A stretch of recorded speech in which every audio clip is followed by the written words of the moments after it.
Okay, good afternoon. I hope you all had a nice lunch. Full of allergens, by the way. I'm going to try to entertain you about allergenicity, the risk assessment related to potential allergenicity. So I'm here in my capacity as one of the co-chairs of the ILSI Protein Allergenicity Technical Committee, PATC, which is depicted here, sponsored by a number of companies active in this field. And the mission of the PATC, just to refresh your memory, is to advance the scientific understanding of relevant parameters defining allergenic proteins, as well as to encourage development of reliable and accurate methodologies for characterizing the allergenic potential of novel proteins. Don't worry, I'm not going to read all the objectives as well, because they, in fact, reflect exactly the same. So, allergenicity assessment has a place in the whole product safety assessment. You see that here depicted on the left. There are all sorts of other things that you have to do for safety assessment, but I'm going to focus on allergenicity here. So just to set the stage, what kind of allergy are we talking about? The word allergy is used in many ways. What I'm referring to here is IgE-mediated allergy. So allergy mediated by IgE antibodies made by a patient's immune system against otherwise safe proteins. So for most people, these proteins are completely safe, but for some people that develop IgE antibodies against them, they can give allergic reactions. So IgE antibodies, to establish that, have to be bound to what we call the effector cells of an allergic response, and those are mast cells and basophils. I'm not going into too much immunology here, but it's good that you know what we're talking about. So if these IgE antibodies recognize an allergen, in this case we have depicted ARA-H2, which is the major allergen for peanut, they will get a reaction, and the reactions can go from very mild oral itching up to full-blown anaphylaxis causing death, if there is not the right measures taken. So that's the kind of allergy we are talking about. So this has been depicted before, I think it was the last speaker before lunch.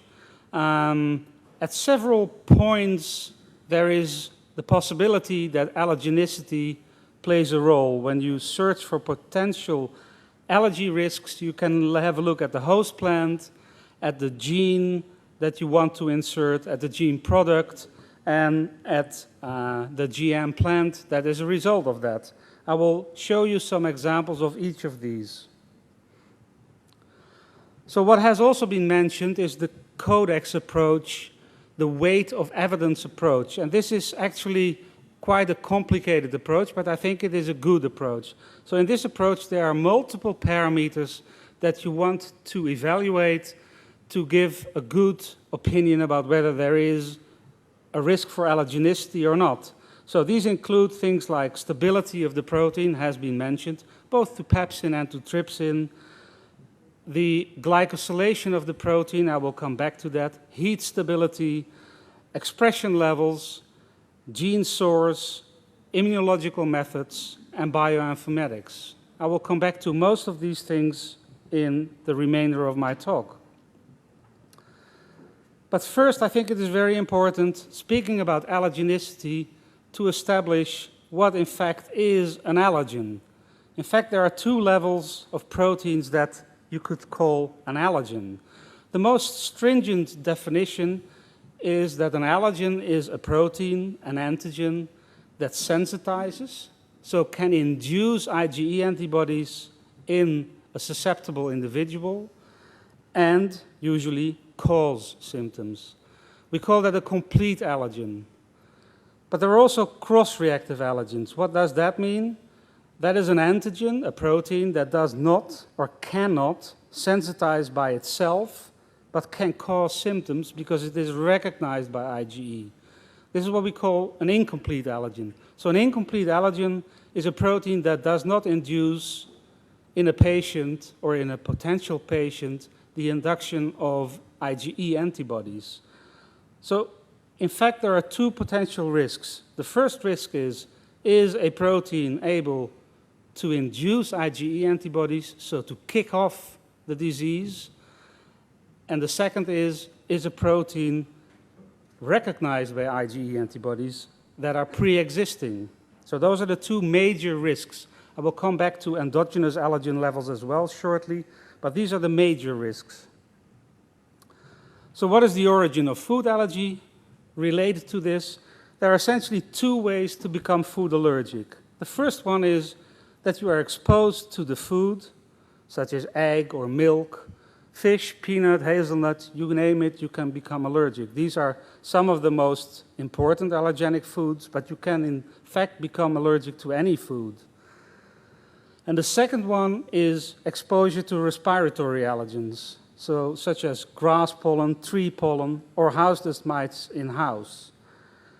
These can cause cross-reactivity, so you get sensitized via the respiratory tract to a respiratory allergen, but these allergens cause cross-reactivity to foods. There are some very well-known examples. One of them is not very common probably in India, but that is birch trees that have birch pollen, and they sensitize a lot of people in Northern Europe, Northern America, and those people, around 70% of those people, have allergy to all sorts of fruits and nuts. Another example is grass pollen towards mainly melon and other plant foods. And another good example is house dust mite and seafoods like shrimps, lobster, and crab. So these are cross-reactivities. So on the one hand, you have the direct exposure leading to food allergy. That's a complete allergen, so those allergens are capable of inducing IgE. And on the other hand, you have IgE antibodies that are in fact induced by something completely different, pollen, for example, but are cross-reactive with foods, which is illustrated here. This is just an example.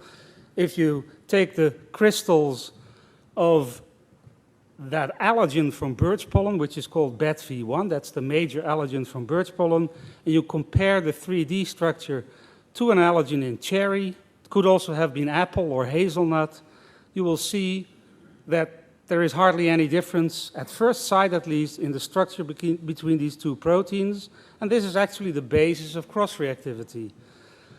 So the homology to an allergen makes the antigen in cherry, which is called PRU-AV1, an allergen, but not a complete allergen, because you will never find sensitization to this protein directly. I will come back to the cause of that, why that doesn't happen. But this is the basis of cross-reactivity. So without going into too much detail, there's a whole set of complete allergens, so inhalant allergens from pollen mainly that are listed over there. DERP1 and DERP2 are the ones from house dust mite, which cause a lot of problems in allergic patients. FeLD1, for example, is from cat. And then there are the food allergens that directly sensitize, so ARA-H2 I have mentioned. That's the most severe allergen in peanut, and there are some other examples here. And incomplete allergens I have just mentioned, so the homologs of these proteins in fruits, nuts, and vegetables. Many cross-reactivities are in fact not clinically relevant. Some of them are, but many are not, at least not in every patient. And sometimes you cannot even find any evidence for clinical relevance, which is important if you're looking at risk assessment, and I will give you an example of that. This is the typical structure of an N-linked glycan, so a sugar group on plant glycoproteins. The typical thing about it is the xylose and the fucose that are linked to this sugar. It's not very important why they are different, but the important thing is that these type of linkages are not seen in mammals. So in humans, they are not seen. So these structures are by nature foreign structures and immunogenic. But in some patients, they induce IgE antibodies, or in some subjects, I should maybe better say. So what we have some years ago done is we have investigated a protein that was developed by a company from Sacramento in the US, human lactoferrin, and they wanted to use that as a pharma product, the human lactoferrin expressed in rice. So they took the gene for human lactoferrin, put it in rice, expressed the protein, and what you of course get if you have N-linked glycosylation sites, so the sites where the sugar groups are put on, you get, instead of primate glycosylation, you get plant glycosylation. They in fact investigated that and they showed that indeed, that's the brown bar on the top, most of the glycans on this human lactoferrin expressed in rice were in fact the typical plant glycans that are recognized by IgE antibodies of people that have that type of IgE antibodies. This is illustrated here. This is a group of 5 grass pollen allergic patients. So they're truly allergic to grass pollen, but as part of their IgE response to all sorts of proteins in grass pollen, they also recognize the glycans on glycoproteins. What you see here is the proof of that. You see depicted native human lactoferrin, which is glycosylated in a normal human way, and you see the transgenic human lactoferrin expressed in rice. And you see that each of these patients has a very significant IgE response to the protein that is glycosylated as if it was a plant, and not to the human lactoferrin. So indeed, by expressing the protein, you induce something that binds IgE, which is the glycans in this case. So it's a very long-standing discussion whether these IgE antibodies are in fact of any clinical relevance, because most of these patients with severe grass pollen allergy have no food allergies at all. We are all the time exposed to these glycans. All the plant foods that you eat contain loads of this. So there was always the thought that it couldn't be really relevant. So what we did was we tried to figure that out. We did skin testing with these purified recombinant human lactoferrins from rice. What you see here is simply the response to a true grass pollen allergen, the top orange line, giving a nice skin response, so a skin response being an IgE-mediated process, and the human lactoferrin expressed in rice doesn't do anything. That is not yet clinically, so we went a step further and we also did an oral challenge. In fact, it was a double-blind, placebo-controlled oral challenge with the purified glycoprotein from rice, the human lactoferrin, and what you cannot really see here, but what I will tell you, this is just the dosage that was given. Up to 1.1 gram cumulative dose of the purified protein was given, and none of the patients had any reaction to the protein. So this is important information. You can have a really strong IgE response to a protein, but never get any response to it. I have to tell you, we don't understand why this never gives any clinical response, but it is important to realize that it is the case. So introducing a risk for inducing symptoms in already sensitized subjects, because that's what we're talking about here. I think the demonstration of specific IgE is in general an alarm bell. But the example of the N-glycans shows that you have to be careful. Because if you consider every IgE binding you find as a risk for introducing that protein into a plant, that will mean that any glycoprotein that has N-linked glycans could not be used anymore, which reduces the number of proteins considerably. Or you have to take away the glycans, which is making life even more complicated. So having said that, I think searching for homology, bioinformatics, with existing allergens is of great importance to rule out that existing allergens are introduced, that's completely clear, or proteins with likely cross-reactivity to existing proteins. So how does bioinformatics help? You can compare the primary sequence and you can ask, is it an existing protein? You can compare the primary sequence to a database and ask the question, is it likely that it will cross-react?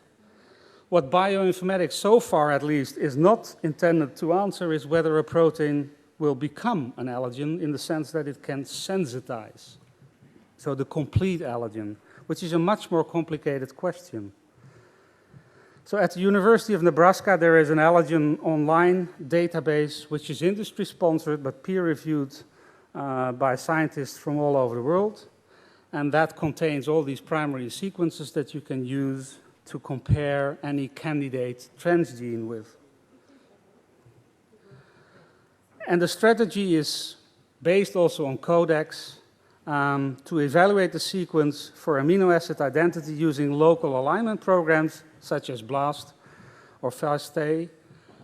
And what we use now as a criterion is more than 35% identity over an 80 or greater amino acid window. So that's a quite conservative look at it, but that increases safety. Originally, there were all sorts of other things, like, for example, more than 8 contiguous identical amino acids, but those were fortunately removed because that gave much too much noise to the system. So if you have a hit, and it's not really an established allergen, if it's an established allergen, you won't continue. But if you get a hit for potential cross-reactivity, you're supposed to do IgE sera screening.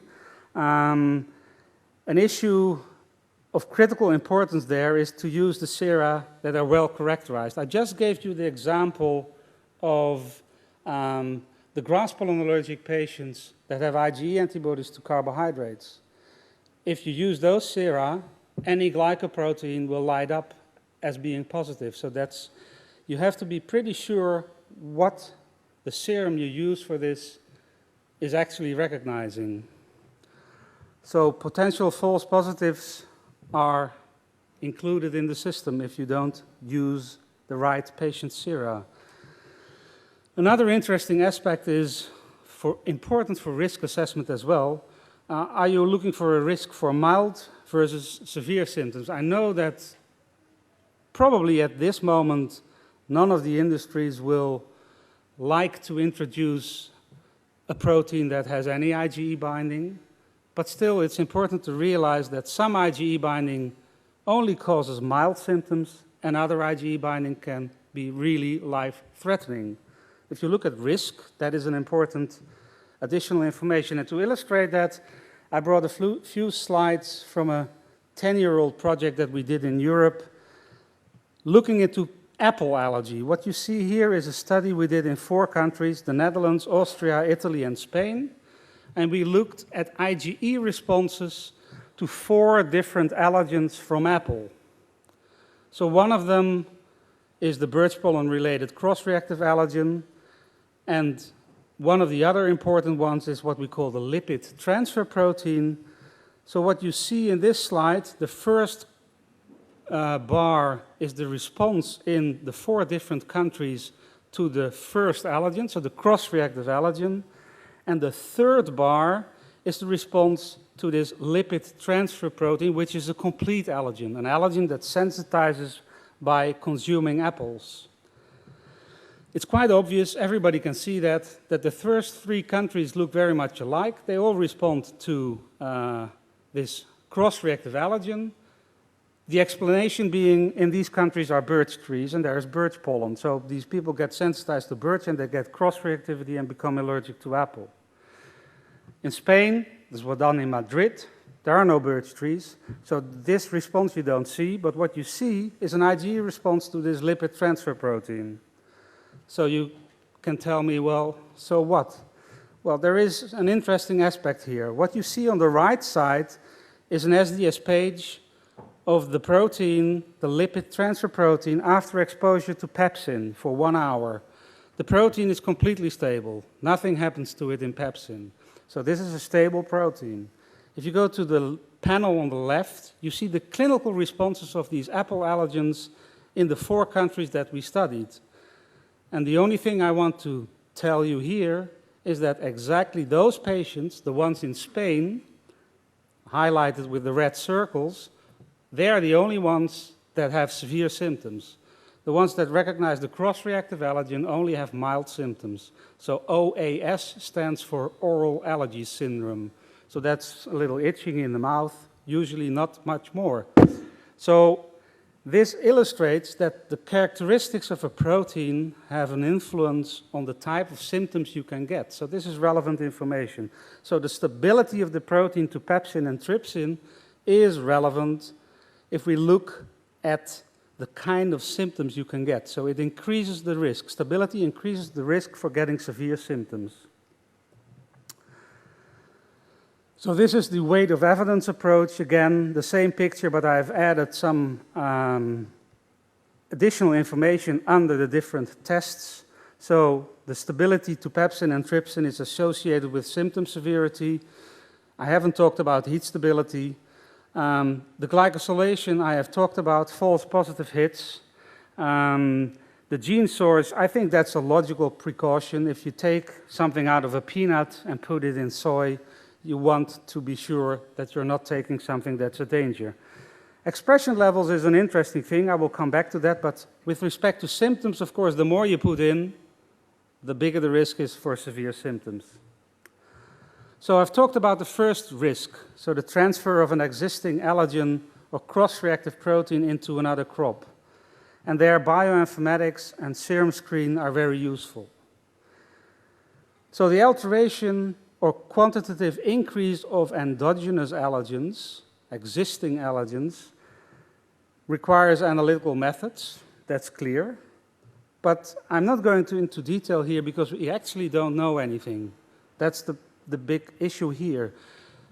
What is the impact of a transgene on endogenous allergens? The problem we have here is that very little is known about expression levels of endogenous allergens in non-GM crops. There are a few publications, and I can tell you it is very difficult to measure allergens at all. Immunoassays used for measuring allergens, if you take immunoassay A and immunoassay B, they can already differ a factor 10, factor 100. There are examples enough where these different excellent assays, but they measure different things. The protein exists in different isoforms, so it's very hard to actually establish how much of the protein is in there. By mass spectrometry nowadays, we can do a little bit more, but it is complicated, and nobody has actually really done it. So if you ask me about expression levels in non-GM peanuts, nobody really knows what the bandwidth of that is. So that's the first problem. To set action levels, the bandwidth of non-GM allergen foods needs to be established, otherwise we cannot work with that.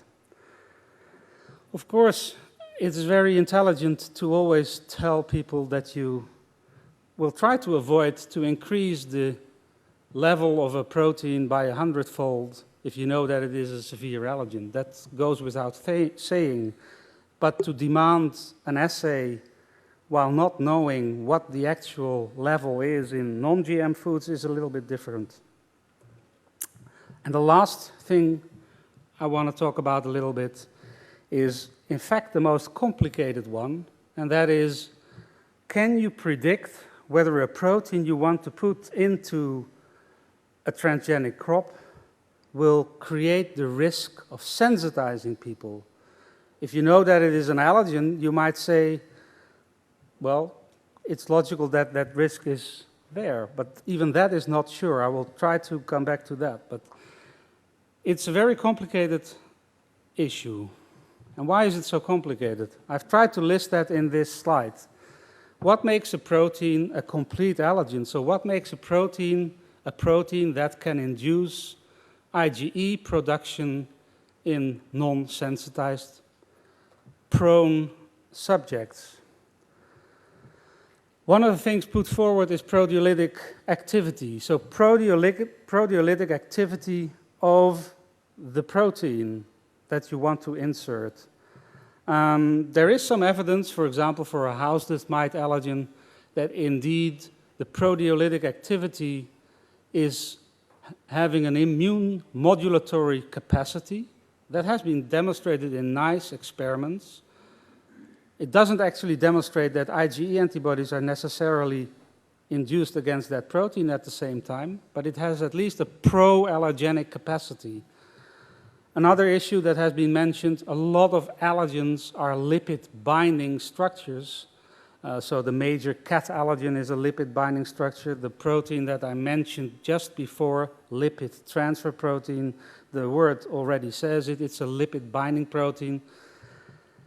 Protease resistance, I've mentioned that. There's in fact no evidence that protease resistance is related to a sensitizing capacity. The idea for a food allergen is that sensitization takes place in the gastrointestinal tract. But in fact, there is no evidence for that. And there is quite some evidence that it may not occur in the gastrointestinal tract, but, for example, through the skin, or maybe even by inhalation. If you measure in house dust food allergens, you will find them. Like you find house dust mite allergens, you will find peanut allergen, egg allergen, milk allergen. You will find it all in house dust. So as long as we don't know what the true route of sensitization is, and there is epidemiological evidence suggesting that it might be the skin, for example, this whole protease resistance may not be of any relevance for the sensitizing potential. For causing symptoms, I've illustrated to you that it may be involved in symptom severity. But for sensitizing, we don't know. The same for heat resistance. Some of these proteins have been shown to have affinity for receptors on innate immune cells, what they call the pathogen recognition receptors. So the first receptors that recognize what kind of foreign bacterium or virus or whatever enters the body. Some experiments have shown that they have immune skewing capacity, some of these glycosylated allergens, for example, but very little is known. And then to make things, so those are the intrinsic factors. And then to make things even more complicated, there are all sorts of extrinsic factors that accompany the molecule.